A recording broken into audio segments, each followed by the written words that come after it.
डब्यासाठी करूया गवारीची भाजी। 1 मिनिटात होणारी झटपट होणारी भाजी। कढईत तेल टाकून घेऊया। लसूण, जिरे तडतडून घेऊया। लसूण जिरे तडतडले, त्यात टाकूया हळद,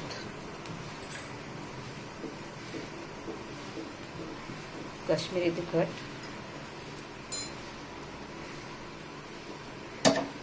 आणि हा शिजवून घेतलेला गवार तेलात छान परतवून घेऊया।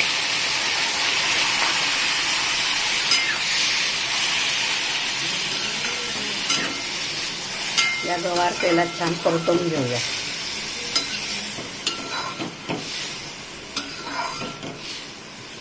गवार शिजून घेतल्यामुळे भाजी झटपट होते।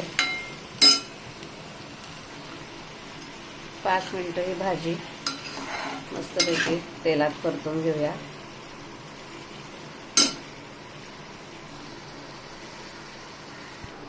आता प्रत्येक वेळेला लसूण निवडायला वेळ नसतो घाईच्या वेळेला, त्यामुळे मी लसूण आणि तिखट ही चटणी तयार करून ठेवते। 1 वाटीभर तिखट आणि 2 अख्खे लसूण हे वाटून ठेवून देते, तेव्हा घाईच्या वेळेला हे पटकन भाजीत घालता येतं। हे नेहमी घरात करून ठेवावं। माझं हे तिखट एकदम तिखट असल्यामुळे मी त्याच्यामध्ये अर्धा चमचा तिखट घालतेय, लसूण तिखट। भाजी तेलामध्ये चांगली शिजतीये। तिखट टाकलंय, टाकून घेऊया मीठ, चवीनुसार मीठ।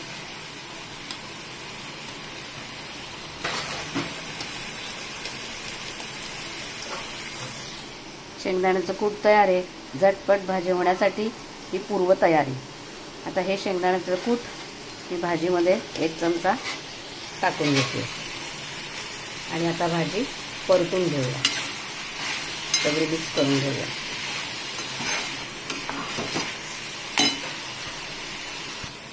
भाजी परतून घेतली आहे। पाहिजे त्या प्रमाणात आपण तूप तिखट टाकू शकतो, चवीनुसार मीठ।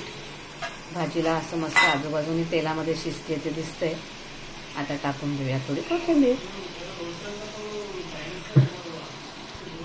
बघा झाली की नाही झटपट गवारीच्या शेंगांची भाजी, फक्त 1 मिनिटात डब्यासाठी तयार।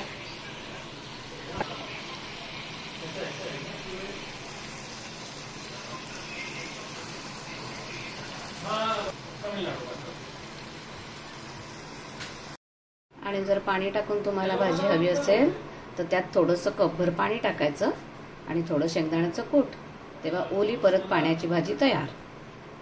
अशी तुम्ही करू शकता, सुकी किंवा ओली दोन्ही प्रकार। तेव्हा झटपट बनवा आणि झटपट लाईक शेअर सबस्क्राईब करा।